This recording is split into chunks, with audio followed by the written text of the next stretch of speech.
So, tuturuan ko po kayo ng tip para hindi po kayo agad magutom kung kayo ay nagre-reduce at nagko-control ng pagkain nyo. So, ito po dito, meron akong hinandang gulay. So, broccoli po yan, niluto ko via air fryer lang. Pwede nyo rin naman i-boil to or pwede nyo i-saute.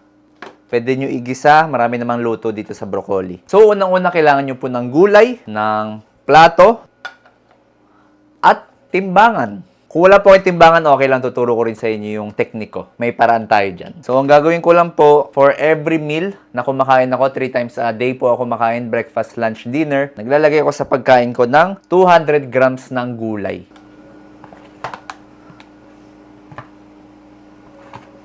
Ngayon, kung wala po kayong timbangan, ang teknik po dyan, hatiin nyo lang po yung plato nyo sa gitna.